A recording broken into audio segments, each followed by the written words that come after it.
ढंग से मनमानी कर रही है, कहाँ जाएंगे हम लोग। 27 गो स्टॉल है, कितना परिवार चल रहा है उससे, इस पे सोचना चाहिए सरकार। स्टॉल का पैसा भी वहाँ पे किराया जमा कर रेंट भी देते थे। जी सर, 4051 ये जगह आप लोगों के लिए नया नहीं होगा। सामने गांधी मैदान का गेट नंबर 7 दिखाई दे रहा होगा और थोड़ा अपने सहयोगी से निवेदन होगा कि इधर उद्योग भवन दिखा दीजिए अगर दिख पाए तो ये गेट नंबर 7, ये उद्योग भवन और ये गांधी मैदान का इलाका।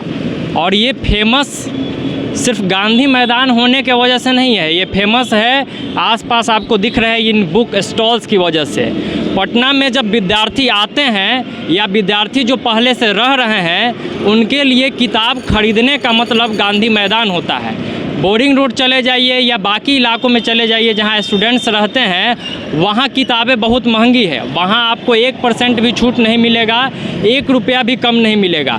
लेकिन यहाँ लगातार कई वर्षों से, हम लोग तो जब से पटना में हैं तब से देख रहे हैं और उससे पहले से भी ये स्टॉल लगते आया है और बच्चों को कम दाम में किताबें उपलब्ध कराई जाती है। और कहीं ना कहीं यहाँ पे पुरानी किताबें भी मिलती थी, मतलब कि जो बच्चे नया किताब खरीदने में सक्षम नहीं हैं उनके लिए पुराने किताबों का भी व्यवस्था रहता था। लेकिन अब इन किताब बेचने वालों पर ही संकट आ गया है और संकट ये कि सरकार की तरफ से नोटिस आ गया है कि भाई आप अपने किताबों के स्टॉल को हटा लीजिए। अब सोचिए कि इनसे बड़ा बड़ा बिल्डिंग नहीं हट पाता है, इनसे बड़ा बड़ा अतिक्रमण नहीं हट पाता है, बड़ा बड़ा पैसा वाला लोग नहीं हट पाता है। लेकिन चूँकि ये विद्यार्थियों के लिए काम करते हैं, चूँकि ये शिक्षा के लिए काम करते हैं और चूँकि गरीब लोग हैं तो अपना दम दिखा के इन स्टॉल को हटाने का प्रयास हो रहा है। हम बाकी बुक स्टॉल भी दिखाएंगे आगे चल के, उससे पहले यहाँ पे कुछ लोग हैं जिनसे हम बात कर लेते हैं कि आखिर पूरा मामला क्या है, हुआ क्या है। अच्छा ये बताइए कि कब नोटिस आया आप लोगों को ये हटाने का? हम लोग को 1 हफ्ता लमसम 7 दिन पहले नोटिस आया है। और कब तक कह ले रहा है हटा देने के? फिर उसके बाद हम लोग कुछ दुकानदार इकट्ठा हुए, सबको अपने में राय विचार किए कि थोड़ा बहुत सोचना चाहिए इस बारे में। उसके बाद 3 दिन तक हम लोग कुछ किताब हटाने लगे।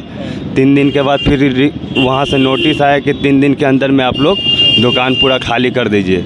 हाँ, नहीं तो फिर आपके ऊपर जो कार्रवाई होगा, जो होगा अपना तोड़ फोड़ जो होगा वो आपका जिम्मेवार आप खुद होइएगा।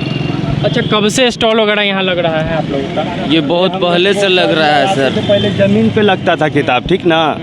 उसके बाद 2007 की 8 में हम लोग को 8 में हम लोग को काउंटर के पाठक के द्वारा काउंटर दिया गया हम लोग को। अच्छा, मतलब कि ये जो व्यवस्था है कहीं ना कहीं सरकारी व्यवस्था ही था। सरकारी व्यवस्था, इस पे हम लोग यहाँ पे स्टॉल का पैसा भी वहाँ पे किराया जमा कर, रेंट भी देते थे। जी सर, 4051 रुपया जी, 4051। हाँ, रेंट मिलता था यहाँ। एक काउंटर कितना 4051 रुपया। बताइए कि ये लोग रेंट भी देता था 4051 रुपया या जो भी समथिंग हो, जैसा जिसको जो स्पेस मिला है उस हिसाब से रेंट दिया जा रहा था। जब रेंट दिया जा रहा था, जब जगह की व्यवस्था आप ही ने कराई थी, तो बिना वैकल्पिक व्यवस्था दिए, बिना कोई ये बताया कि भाई इसके बदले में कहीं और आपको जगह दे रहे हैं, ये हटा देना कहाँ तक जायज़ है? अच्छा ये बताइए, हट जाएगा, आप लोग भी बुक स्टॉल वाले ही हैं, ये हट जाएगा तो कितना दिक्कत होगा आप लोगों को? बहुत दिक्कत होगा, घर परिवार चलाना मुश्किल हो जाएगा। कैसे चलेगा हम लोग को तो समझ में नहीं आ रहा है। हम लोग बाप दादा यही सब कामें करते हैं, शुरू से यही करते हैं। ये किताबी दुकान पे हम लोग अब कहाँ जाएंगे? अब जो देखिए अब क्या हो सकता है। हम लोग तो शुरू से इधर ही हैं आप? हाँ, बचपन गुजार दिए यहाँ सर। किताब हम लोग का धंधा ही शुरू से यही है, किताबें लें, और कोई धंधा नहीं है हम लोग का। अच्छा, सब लोगों से हम एक एक करके पूछ लेंगे, वैकल्पिक व्यवस्था नहीं किया गया है? कोई वैकल्पिक व्यवस्था नहीं, कोई व्यवस्था नहीं किया गया, कुछ भी नहीं, कोई नहीं। तो कहीं ना कहीं ये तो यही ना हुआ कि दमन हो रहा है कि हम अपने लाठी के बल पे आके आप लोगों को हटा देंगे। वही लाठी का बल पे हम लोग का हटाया जा रहा है सर, और क्या होगा? पूरी तरह से दमन किया जा रहा है। दमन हो रहा है, बिल्कुल दमन हो रहा है। सरकार की तरफ से कुछ आया है कि आप लोग के पक्ष में कि भाई यहाँ आप लोग हट जाइए, कुछ हम व्यवस्था कर देंगे, कुछ कर देंगे, किसी तरीके का फेवर में बात हुआ है? हम लोग तो गए बहुत सा, जहाँ जहाँ जाना चाहिए आदमी जो विकल्प पे आता तो कहीं ना कहीं जाएगा ही। हम लोग सारा जगह से कर लिए, कोई हम लोग को सुविधा नहीं मिला अभी तक। थोड़ा सा आगे आते हैं, आपको दिखा देते हैं, चूँकि ये शुरुआत एरिया दिखाए हैं जो गेट नंबर 7 के सामने है, ये सभी उसी के सामने हैं, लेकिन यही है पूरा जो ये बुक स्टॉल का एरिया है, लगातार कई दशकों से ये लगते आ रहा है। लेकिन पता नहीं सरकार के दिमाग में अचानक ये बात कहाँ से आ गई कि भाई इन दुकानों को बंद कर देना है। तो दुकान जब ये बंद हो जाएगा तो यहाँ जो किताब बेचते हैं, जिनका परिवार यही किताब बेचने से चलता है, जिनका रोजगार एकमात्र यही है, वो लोग कहाँ जाएंगे, इसकी व्यवस्था कौन करेगा? आप लोगों को नोटिस मिला है ये हटाने के लिए? क्या मिला है? नोटिस मिला है कि 3 दिन के अंदर खाली कर देना है। वहीं ये खाली करने के लिए कहा गया है ना, 3 दिन का नोटिस। जी जी। कहाँ जाएंगे फिर आप लोग? कुछ है व्यवस्था? सर कोई व्यवस्था नहीं है, हम लोग कहाँ जाएंगे, हम लोग भूखे मरेंगे रोड पे, और क्या करेंगे। परिवार तो पूरा इसी से चलता होगा, आप लोग का यही रोजगार ही है? यही इससे चलता है रोजगार, हम लोग तो भूख मर रहे हैं। कोई नोटिस जो आप लोग को आया है उसमें कुछ स्पष्ट कारण भी बताया गया है कि क्यों खाली करना है? जी आप बोल रहा है कि अनियमित लोग से ये लोग मतलब रह रहा है, कुछ किराया उराया कुछ नहीं देता, लेकिन हम लोग के पास किराया का रसीद है, आवंटित किया हुआ है। बिहाड़ा ने ही जिस घड़ी के पाठक यहाँ थे वही हम लोग को दिए थे, 16,000 रुपया लेके ये काउंटर बना के दिया गया था 2007 में, 7-8 में। इस मनमानी के खिलाफ क्या बोलिए? अब हम लोग क्या करेंगे, कल आएंगे, जो आएंगे उसके लिए हम लोग अपने सोच रहे हैं कहाँ जिए कहाँ मरे। हम लोग जीवन भर तो यहीं रह रहे हैं, हम लोग तो कुछ आ नहीं रहा है कि क्या करेंगे नहीं करेंगे।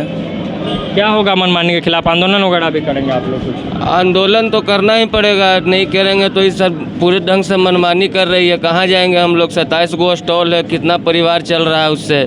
इस पर सोचना चाहिए सरकार को विशेष रूप से।